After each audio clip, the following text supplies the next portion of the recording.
Adobe Firefly is the all-in-one creative studio with AI-powered image and video editing for today's creative process.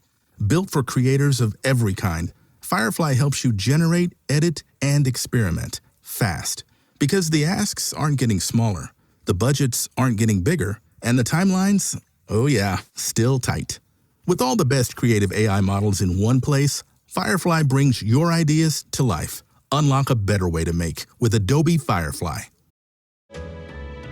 This one goes out to all my ladies, all my multitasking mamas who need energy to show up at work and at home, all my empty nest explorers who need a little gut health support for the journey ahead. AG1 is the daily health drink designed to support whole body health with over 75 essential nutrients and pre- and probiotics, so you can make the most of every day and every decade. Learn more at drinkag1.com.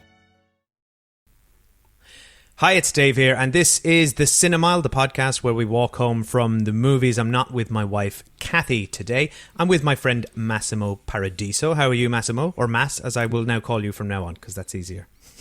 Very good, thank you, David. As Dave, as I will call you going forward. Thank you. I'm glad we've established the parameters of this conversation. Nailed it. So I thought I would jump on and have a chat with my friend Mass and share it with you all, because Mass is an author, and he has written 4 published novels now. But one of them, Lucky's Woods, he has turned into an audiobook with none other than myself getting the privilege to read it. It's available now. I'll link to it in the show notes if you'd like to go and give it a listen. And in fact, what we'll do is we'll actually finish this episode. I'll put a little chapter, a little free sample at the end for people to little teaser. A preview, as they say in the biz. But I thought I'd jump on with Mass and just have a chat about the book and his writing, and maybe just have a bit of a chat about the process of creating an audiobook, because it was a first-time experience for both of us. Yes. So Mass, I guess tell us from the beginning, who are you? Who are you? Where did you come from? What are you all about? Still figuring that one out. Still figuring that one out. Yes, I am Massimo Paradiso. Feel free to Google me. Luckily, that name is quite rare, so I didn't have to do much on SEO. Yeah, to climb up those ranks. By the way, I've not said this before, but it is it is an awesome name. You have an incredibly good name. Like if I was to come up with a character name, I don't think I could come up with a better one than Massimo Paradiso. My parents are both hideously uncreative, so obviously I can take no credit for this because I was in the womb at the time, but they did a great job. Who knows, would I have written any books if they did not name me that? But yes, that is me, that is I. I am an author, which still sounds weird to say. You're a very modest person, so you're not going to like any of this, are you? Not really, but I am. I am good because it's you, Dave. I enjoy chatting with you. So that part I will enjoy. But yeah, the whole self-promotion, which is definitely something we can come to later, is not my cup of tea nor realm. And I'm a bit of a social media hermit in that regard as well. So we can circle back around to that. But otherwise, yes, I produce adverts and I like to do music and other fun things as such. Perhaps a creative soul, you would say. And then I've got into writing. Thank you, COVID, for all the free time. And it turns out the first people that kind of read, well, my wife, for example, said it wasn't terrible. So then it's the highest praise. It is the highest praise because I was keeping it from her at the start. Again, as I always say, eager to show her I wasn't having an online affair, staying up late with a glass of whiskey, going, "Oh, look at this." Is that how it started then? So you're in COVID, you're in lockdown, and you described. So you just felt you obviously always had the books in you or several ideas, and they finally burst forth. Is that kind of how it happened, or? Yeah, that sounds like a really romantic way to put it, but it's definitely a bit more hapdash in that I had tried my hand in the past and not really got further than a chapter.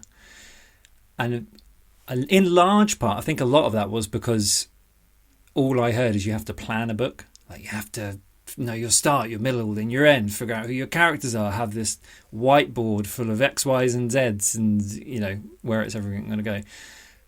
In my honest opinion, all frankly things to just procrastinate on and stop you from writing. Right. So don't let that ever, if anyone's interested, don't ever let that stop you. Just start writing and you'll be surprised where it goes, I'd say. And that's Stephen King's process, I believe, isn't it? Always. Like he's, because I read his book on writing, and he describes that he doesn't plan everything out. He just like lets the story unfold before him just by doing the writing, right?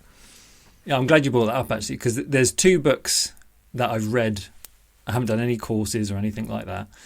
And one of them is on writing from Stephen King. It's a great read. It is, because it's half biography, so that's just fascinating to hear about all of that. And then half, I think he describes it as a toolkit to kind of pull together for things. And then the other one, which I didn't read page to page, was Scrappy Rough Draft.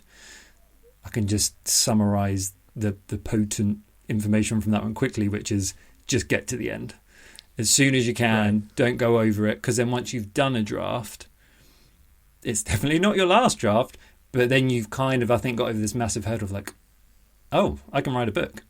And it doesn't mean it's a good book, and there's still lots of things to do to it, and I'm still in that place when I do my first draft now, but I do, Usain Bolt it to the finish line, and then I go back and then enter marathon runner, I don't know, Mo Farah on the second time around, and the third and the fourth time around. So yeah, COVID kind of gave me that chance to do that. And I didn't actually read those books until after I'd finished my first draft anyway. I think I had that mentality. And then that was kind of vindicating reading that process anyway. And it certainly helped me on my further drafts and all the other books and stuff to get out there. So do you enjoy, sounds like, I think that's good advice. Sounds like, do you enjoy the second bit then, when the editing part, where you're going over the drafts and over and over and over again? Because I think some writers find that part quite tiresome, and others, enjoy that sort of sculpting part. Yeah, that's different, and that is the majority of it as well. In all honesty, you're writing, be 5% of it or whatever, be 80, 90% you're rewriting and rewriting. I don't know if I do enjoy the whole process as a whole, because I keep doing it, and I think that's kind of testament to that. Or it's a sign of madness. Or it's a sign as the books get darker and darker and darker. But I'm not making millions or pounds a month or anything like that, so it's definitely not a financial encouragement or anything like that to do it. So I do. The funnest bit, I think, is actually the first draft, I guess, and subsequent drafts when you're adding stuff. And it sounds really like pompous, but seeing what the characters do and who suddenly turns up in a scene. Because the way I write anyway, I honestly have no idea. That people just pop in, and then next thing somebody stabs somebody with a sword, or a deer has bitten a finger off, or they've pissed themselves. Like, I don't plan that stuff. And so I really enjoy that process, because I think we all do that, or I certainly did that loads as a kid. But it's quite nice to put that to paper as an adult and be like, yeah, I'm not just some wacky kid who talks to himself when he's alone anymore. It's kind of like, I guess I'd always been having those stupid conversations in my head. Yeah. But now I can put them in. Do you ever get it when you like have an altercation with somebody and then you go off and continue having the argument? Oh my God, yeah. Always. Yeah, that's just training, I think, for writing. Because I've done that all my life. I still do it now. But then when I started to write, I was like, oh, I'm just kind of doing what I do after I meet people. Even when you have like nice encounters with people or whatever, just life, and you just think that's just going down onto a page. So I think everyone is more trained in writing than they think they are. I love that. And I love the idea that you get surprised and you're enjoying the process of writing, almost like you're experiencing the story as it's emerging. Totally. So, yeah. And again, it does sound really pompous and pretentious, but it's kind of how it's worked for me anyway. There's been no whiteboard with this, the red bits of string connecting everything. It's never kind of been like that. Obviously, when you get to the longer books, that I did have like a couple of notes and hierarchies of things and bobs. And I think going into my new series is going to be a series, so I think I'll have to reference myself. Stephen King himself uses a researcher for his own books. When he wrote Holly, I know he did that. Oh, really? Yeah, because Holly appears in lots of different books of his, so he had to get a researcher to tell him what he'd written. To keep track of the continuity of it all. Yeah, because it's a big universe, isn't it? Big, universe. And for a lot of that universe, he was riding high on Coke. Yeah. Yeah, lots of different narcotics which you can read about on writing. Yeah. Okay, so tell us a bit about Lucky's Woods for anyone. For anyone listening who isn't aware of it, it is the book that you wrote, and I guess first tell us a bit about the book and why you decided to set it in Ireland and Irish folklore, and why that was of interest to you. Sure thing. So, in short, we have a British chap whose estranged sister passed away. He found out she lives in Ireland, so he went over to settle the estate. It's in a rural Irish village. Things seem quaint. Turns out they're not quite what they seem. Supernatural elements occur, and there's a lot of blood in that one there. So it's kind of horror, dark humour. Most of my stuff is kind of dark humour, I think, in a way. It's really hard to write comedy. I'm not saying I'm a comedic writer, but you are, though. I'll say it. Well, that's kind. I don't write A Little Life. That's not me. It's not that kind of. I'm not that literary. So that's what that is in the whole of it, and I guess I've always kind of liked the spine tingliness of remote communities and their oddities. I mean, think of Midsummer, great film. The film, and all that kind of stuff. And Cenocide is actually something that I use in my new book as well, because I thought that was the first time I'd actually heard of Cenocide. What is that? I don't know what that is. It's when the elders in the community take their lives, so they don't become a hindrance. Yes. Yes. And that's an awful scene in Midsummer. Thanks for reminding that me guy, of absolutely. that. He didn't eat himself too well, the second guy.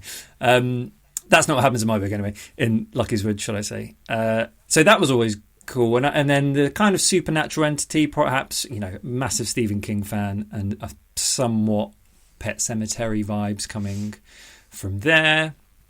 And if I'm completely honest, that I think Ireland has a lot of great folklore, and I don't want to be twee, but it was originally a leprechaun. It was going to be a malicious you just lost all our Irish listeners there. Yeah, I'm so sorry. No, well, listen, folks, he said it was supposed to be. He changed his mind. It's okay. But then I did something called research whilst I was skirting dangerously close to that line, and realised there's actually a series of films called Leprechaun. Yeah, the old horror films with the yeah. Because it was obvious it was meant to be this malevolent leprechaun anyway, and then I was like, well, it doesn't have to be a leprechaun. I guess I was just trying to find like what's in folklore, and then I became fascinated with the AC.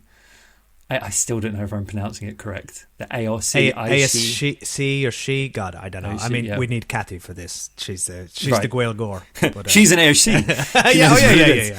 Always has been. Exclusive. So they are a elvenish fairy race that were driven underground by, I guess, human kind of invaders, and they live under mounds and they steal away children. But again, they weren't always quite malevolent. There's kind of benevolent versions of them as well. And I thought, that's pretty cool. Enjoyed that. And then it tended to tie in quite well with the kind of wish giving and the consequences of that of the book. And then I think it was I had been to Ireland recently as well for a job, and went out into the countryside, and I was like, God, this is just so nice. Wouldn't it be nice to write a book about this, and then the book get turned into the film, and then I can come out here and that's the long-term goal, is to come back on the film's dime. Yeah, good idea. That's the long-term goal of all of these, because I'm certainly not making the money. It's pennies otherwise. But yeah, just waiting for Spielberg to pick those up before he dies. Each one of them, that would be great. Yeah, any day now. Any day now, he's either going to die or pick up Lucky's Woods. Maybe this is what will kill him. Well, tell me a bit then. So I remember you texting me during COVID, during the writing process, and this was the first I knew that you'd written anything. And this wasn't even your first book, right? Because After Arrival was first, is that right? And it was Two Bodies First. Two Bodies First, excuse me. Which is a Okay. parallel universe murder mystery. And then it was Lucky's Woods, and then After Arrival, which is post-apocalyptic Oh, I see. So sci-fi. this is you texting me. This is the first I knew you were writing anything, because you are secretive, I guess. Yeah. And this is your second book already. And you said I need kind of an Irish sense check on this stuff. And I said I'd love to do it. And then I'm such a slow reader, and I apologize again that I think I took months to get back to you. Probably slowed the whole process down. No, not at all. It didn't feel like that anyway. But I think the only I gave you some notes, but the only one that stood out to me was that you had people drinking warm ale in or some form of ale. It was in the ale, pubs. yeah. Yeah. Which did not ring true to me and any Irish listeners. It was an easy one to spot. And thank you so much for that. That's in the acknowledgements. I'd thank you again. That book, because that's such really important things like that. I think can sell it in, and I didn't want to, offend anyone in any part of my kind of setting or anything like that. But the protagonist is a Brit who, I mean, I'm kind of a second generation Italian immigrant anyway, so I'm kind of like half British. But yeah, it's effectively this useless Brit who goes to Ireland and gets like tied up in all this stuff, which is totally surreal. I think that really helps. It's through his lens, so it did feel very authentic. And I look, as an Irish person, there's nothing offensive in there, because we do have concerns. We do have concerns as soon as Hollywood has a go, or anyone, I guess, anyone not Irish writing about Ireland, there are concerns. But listen, I think you did a fantastic job. The other thing I really appreciated about the book was how you wrote grief, and as somebody who's experienced grief personally of a family member, I found that you wrote really, really beautifully the way your main character deals with the loss of his sister, and I found it very moving in sections. Oh, thank you very much. I think that's another thing that we, unfortunately all go through as grief. So there's lots of things to call upon when you are writing about certain things. I've never really written about anything. Well, actually, that's a bit odd, because I guess I've never met aliens, and I've never met supernatural beings. So yeah, as far as I know, you're so secretive. Who knows? Yeah. I know, that's true. But yeah, all of that stuff I think can definitely be called upon, which is also quite therapeutic, I would say. Yes, I've heard this about the writing process. Luckily, I don't need therapy because I'm perfectly well adjusted. Tell me then, speaking of being a well-adjusted person, at what point did you decide that for the audiobook of Lucky's Woods you wanted to work with an award-winning genius podcaster? Was it before or after I begged you to let me do it?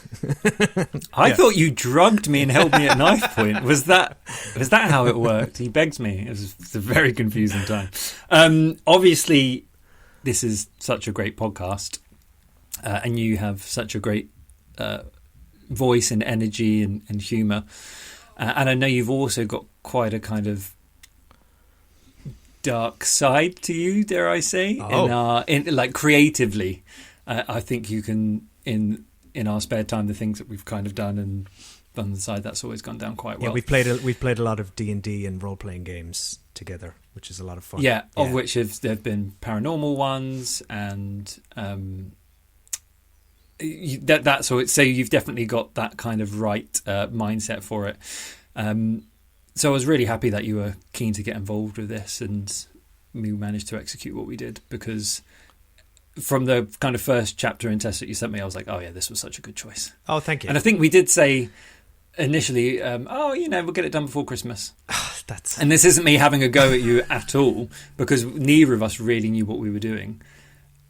But I think that was... It was like November or something. Yeah, it was also like 2 months. Way too ambitious. And I think it was done the following November is when we kind of got it all done and dusted. Stop.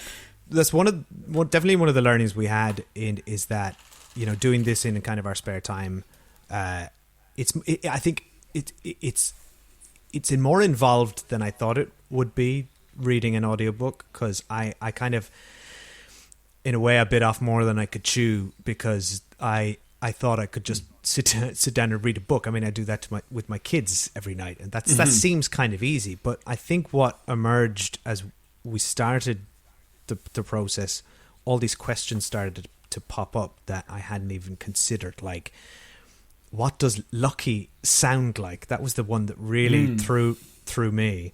You know, what and what's there's different styles of audiobook. I think that we kind of needed to agree together what sort of style are we going for. Do you know, do I just read everything in my voice? Do you put on voices? Do you just do kind of subtle changes between male and female characters? You know, and I think finding that was for me, I think, the most difficult challenge. I felt very comfortable reading your narration, right? But as soon as you get into dialogue, I got a bit scared.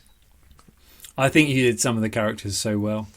And Lucky was, definitely a fun one, because I guess at that point I didn't even know what she sounded like. I was like, what does she sound like? But I'm fascinated to hear about your process as well, because I've definitely tried in the past. I just kind of sat there with my book and tried to narrate it, because as you say, I do it with the kids every night and I put on silly voices and that's all kind of fine. But then I kind of found it really hard to narrate my own book, for example, just to be like, how does this work? So how does it work for you? Do you have it like on a screen printed out? There's obviously rustling paper to consider with, and then your retakes and all of that stuff. Exactly. No paper. That's number one rule, I think. I had your PDF on the screen in front of me right here. Adobe Audition opened up down there, microphone, and largely I would try and go in one go, in one take. Usually the first take was when you burn, and then I'd start again. But for the most part, I think it flows better if you just leave it go. Now I know we did end up doing some small edits, but I find you get in a flow and a momentum. And then if I messed up something, I would just stop, go back a little, delete, and then carry on, rather than trying to Frankenstein everything together. Gotcha.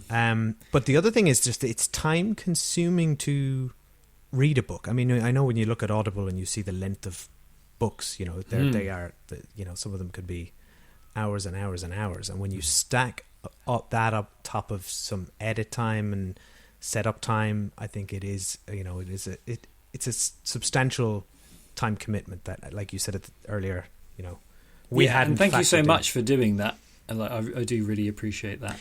Well, listen. Hopefully that came across in the gold that I crossed your hand with. Absolutely, so much or gold. brass. Well, I don't know what.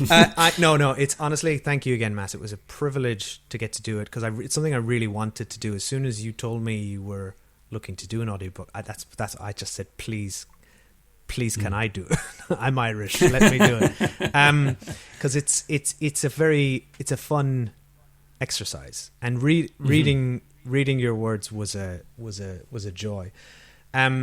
So I guess, was there anything else from your side, because you had to do the whole production side of it on the other end and piece it all together, and that's an interesting process in itself, isn't it? Yeah, Audible is owned by Amazon in some varying degree, so that was quite a useful ecosystem, because I am published, so self-published, but I own my own ISBNs. Again, that's something I'd recommend you do. You have to pay for that via Nielsen. And dare I say, the whole kind of industry, from my view, is so draconian that you should go on these kind of websites and see how they're formatted, and hopefully nobody from Nielsen is listening and will delete all of my book data. But it's very old school, and it's a little bit clunky, and it's all very proper, and you have to have an ISBN for each thing, and then it must go into here, and blah, blah, blah, blah. Whereas you can just go to Amazon and do it all for free, but they will give you an ISBN, but then you can't go and publish elsewhere. I see. So I'd really recommend paying a bit of money up front. I bought 10 at a time, so I could do an ebook and a paperback, and obviously all my other books. But anyway, I'd kind of digress. That does allow you to go elsewhere. I was lucky enough to be in Waterstones as well. But because it owns Amazon, all I kind of had to do was click turn into audiobook, and I kind of linked it to my KDP page, Kindle Direct Publishing, and it went, which would you like to turn into an audiobook? So then I click through to there, and then it's actually a bit of a platform if anyone is interested, so you can kind of pitch out for voiceovers and stuff. Oh, cool. And producers to do it for you. But I was like, don't need that, got Dave. Got Dave and I got me. And I've got auditions. And he'll do it by Christmas, he said. Bearing in mind this is my shortest book, so when we do move on to the other ones, the next one is nearly twice as long alone. So we'll figure out the time; it will be fine. And then yes, a bit of boring kind of technical stuff that you have to adhere to, but I think all fairly normal in the world of audio production.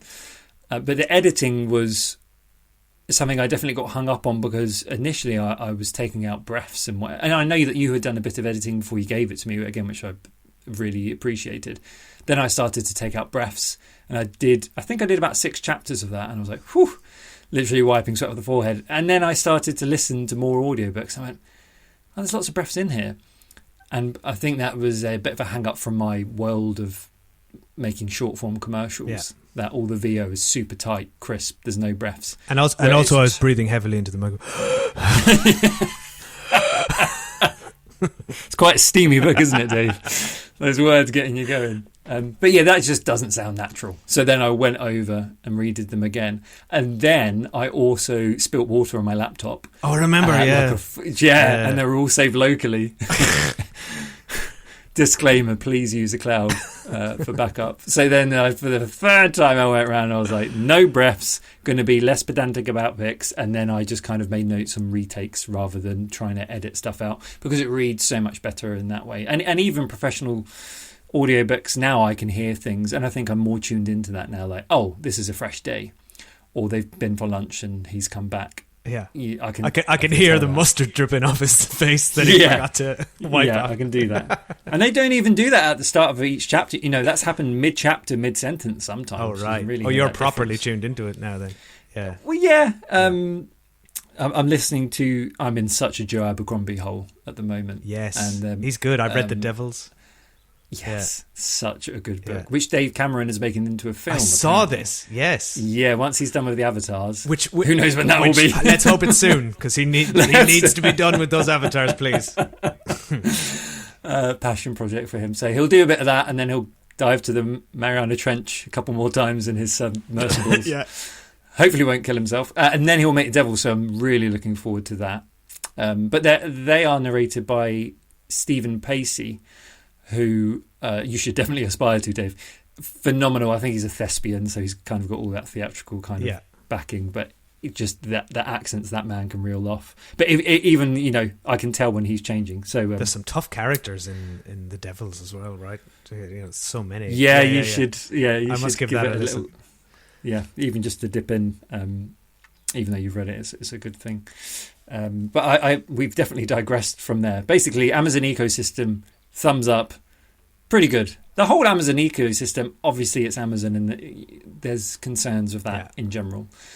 But hats off to them to give self-produced audio bookers and publishers, writers, this kind of platform where you can really, you know, break into an industry which is dominated by that kind of draconian way of working, I'd say. Do you have any other advice for anyone listening who might have a book in them? I think you've already sort of spoken about your writing process, but say they get to the point where they would like to self-publish. Do you have any additional advice for doing that? For the self-publishing side, it's it's definitely the least fun bit of everything, right?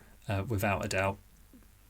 But you do persist with it. Use things like Readsy, which is a platform to get freelancers involved. So whilst I'm self-published, I still got, for all my books, an editor involved, and I've used a couple of different ones now and had it formatted properly, because when you eventually get it to print or ebook, you really need it to look as professional as the others, because I think it will just fall apart then. So that's money well spent using an editor. And I do think I arrogantly wrote the first book. So I released all 3. I kind of wrote 3 and then released them because I wanted a kind of catalogue, so it didn't look like I was a one-hit wonder. Yep. And I think after I wrote the first one, I was like, oh, this is the best book in the world. This needs absolutely no tweaking. And then I worked with an editor, and I was like, oh, I do not know really how to write. I think I can get to the end. And she did say to her, to be fair, which did give me a bit of a kind of encouragement, was like, you can write, but there's a lot of things you need to do. I got like D in English, GCSE. I took it again at A-level for some stupid reason, got like an E. So I've never been good. And I'll blame that on my Italian upbringing. But I think that can all just be fixed with an editor, which I'd highly recommend doing. And then it is just like lots of... you can get the Writers and Artists Yearbook. That comes out yearly. Again, it's one of those kind of old press publications, but worth getting. And there's a whole the self-publishing section in that is getting bigger and bigger. People are acknowledging it. Lots of things have been self-published and then become big books and films. Can't think of any right now. They help. Twilight. Well, that was the big one, right? Yeah. So it is a slog, to be honest. It's the least fun thing. But using Amazon, if you do have your own ISBNs, is a great start. And then getting a separate distributor like Ingram Spark or something, which might mean nothing to anyone, but basically it's a warehouse that will do your print on demands. And that was needed. I did that because I wanted to get into Waterstones. And you have to kind of set up a distribution chain. And that was such a lovely moment, being able to go into my local Waterstones. Yeah, that's awesome. And they were so sweet and like took photos and like got me to sign it. And I was like, bloody hell. Congrats, man. Thank you. And again, it's not sold 1 million copies or anything like that, but it's enough to kind of keep me going and keep me encouraged and that kind of stuff. Yeah, but that's awesome. That makes it feel real as well, right? Yeah, you're in it a does, bookshop. yeah.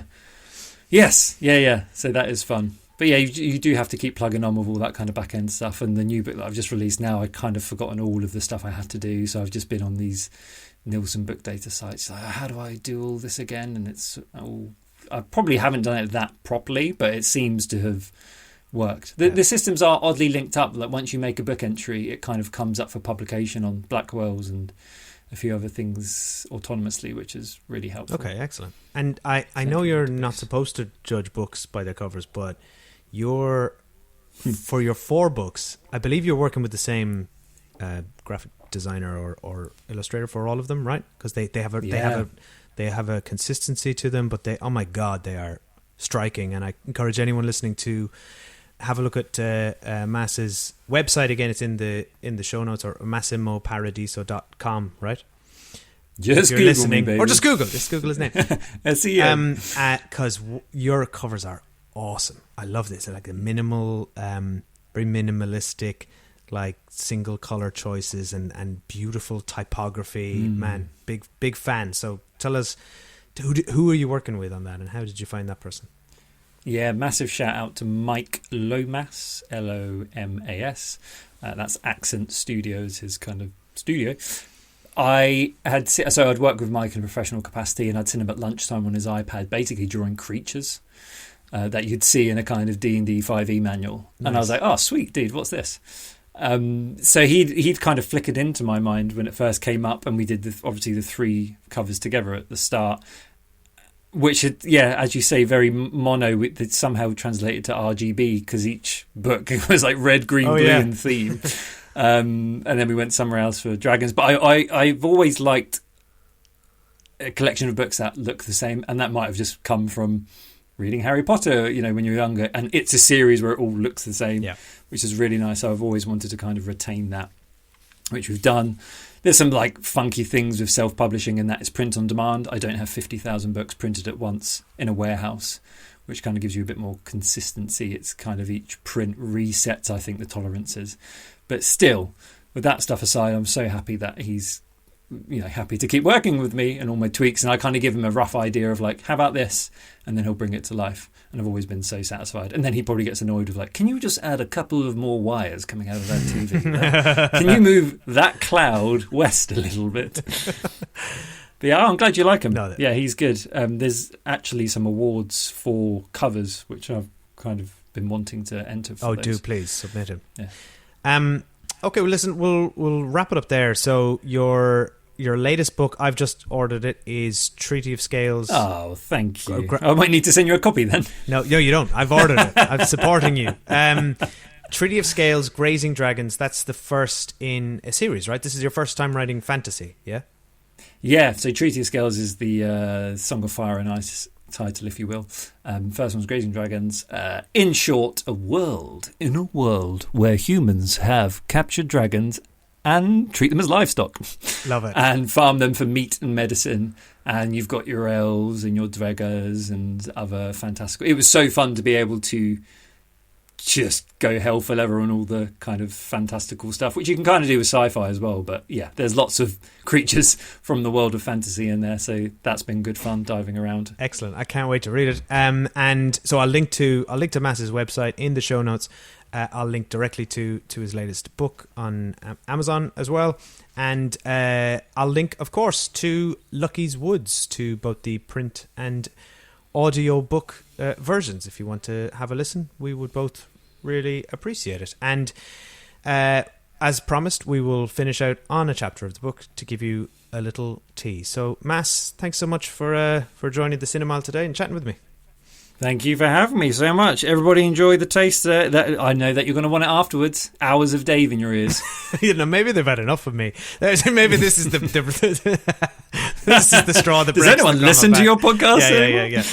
It's like the Cinemal, except Kathy's not there and we don't disagree about. Imagine if the audiobook was me and Kathy just disagreeing about how we were reading it.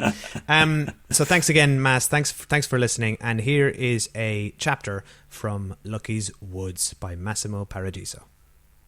Chapter 13. After a while, the deer moved on, and Max was struck with a sense of awe at the encounter he'd just had. He'd never laid eyes on a wild deer for longer than a few seconds in all his life, and he'd spent a lot of time outdoors.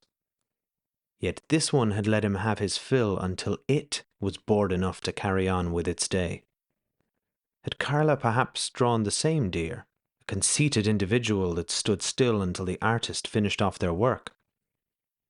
Same deer or not, he counted himself lucky, and pompously thought the deer had perhaps ascertained he was no threat and of good heart. He turned and made his way back past the stubby pine with a smile on his face. If he bumped into David again, he could answer that smarmy question with an answer. He had found what he was looking for, an experience shared with Carla. They had shared a moment somehow. He found the fork in the path near the road once again, and made out towards the forest edge, which was now back in view. He was just making it through a narrow thicket of shrubs and overhanging branches when he heard more rustling to his side. He was careful not to snap his head so quickly this time, and he thought it a bloody good job he hadn't, as he was faced with another deer, but this one a mere arm's reach away. The deer looked at him side on. What is going on in this forest? Max took in the creature and concluded this was no Bambi. It was a full-grown stag, like the one he dodged in the road. He now realized that what he'd thought were overhanging branches while wistfully strolling along in awe of his previous encounter were actually the deer's antlers. They just pipped him for height. Max struggled to keep his composure, disbelieving in his luck to see 2 deer, and 2 super chill ones at that. He was close enough to this one to smell its musty pelt. It was standing just off the path, but had it not made a noise, Max would have strolled right by it.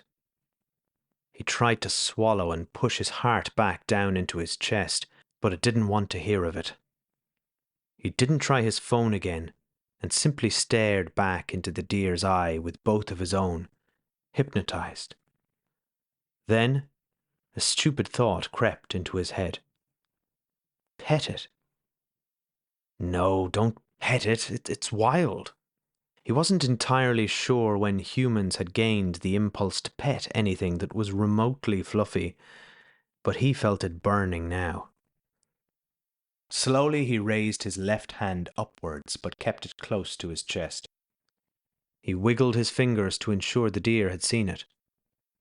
As it was seemingly unfazed, Max slowly reached out and placed his palm on the nose, like he would if it was a horse. The deer gave a single blink, as if allowing the action. Max gave it a rub up and down, short at first, but eventually making it all the way from the tip of the nose up between its ears. It was up here he felt something a bit strange under his fingertips. It was cold and wet. He slowly removed his hand and brought it up to his face to see what he'd stuck his fingers in. He saw a thick, dark substance on his little and ring fingers. He massaged some of it together with his thumb and found it rather tacky and also a bit grisly. His eyes already knew it was blood, but they were taking a while to fire the signal back to his brain. The deer turned to face him head on, and when Max looked up, he thought he might throw up, or faint, or shit himself, or all of the above, for the other side of the deer's head was caved in and sodden with blood. Where there should have been another eye, there was only a bloody crater, its surface crawling with maggots. The side of its jaw was ripped open, revealing a row of shattered teeth and exposed jawbone. The opposite antlers looked as if they'd been struck by lightning. The symmetry was gone, replaced only by shards of blackening bone and ripped velvet. Aoife did hit something in her jeep. This deer. The quick remorse he felt for the deer left him in an instant, as his brain now caught up and became baffled at how this thing could still be alive, and standing at that. It wasn't possible. To prove it was indeed alive, the deer suddenly lurched its head forward like a viper and snapped at Max's hand, taking his two bloody fingers with a crack of bone that he heard deep inside his own skull. He went to scream, but only managed a dull noise and fell backwards off the path into the scrub. The deer jostled its head around, twirling his fingertips in its mouth like balls in a raffle. Somewhere through the ringing in his ears, Max heard the crunch of the deer's jagged teeth, obliterating his fingers to powder. Max looked down at the severed stalks that remained on his shaking hand. This isn't happening. He gave one a wiggle. The pain surged and the blood began spurting. This is happening. As the deer finished its mouthful, a powerful hoof thumped down on the path, and Max's adrenaline kicked in. He rose to his feet in a flash, grasping the little stumps with his free hand, and broke through the short stretch of forest and onto the road. The feel of compact dirt underfoot gave him some gusto, and he burst into a full sprint, heading for the tree line which was only a stone's throw away. He didn't dare look back, but his ears picked up the heavy gallop of hooves that faded just as he broke through the tree line and into the sun. Max was no runner, but seemingly his legs had been waiting for this day, and he kicked dust back up to the village. His pulse thumped in his ears, and his left hand now felt very cold from keeping it compressed and aloft. He got back to the path behind Carla's house just in time to bump into David, who took one look at him with a face like thunder.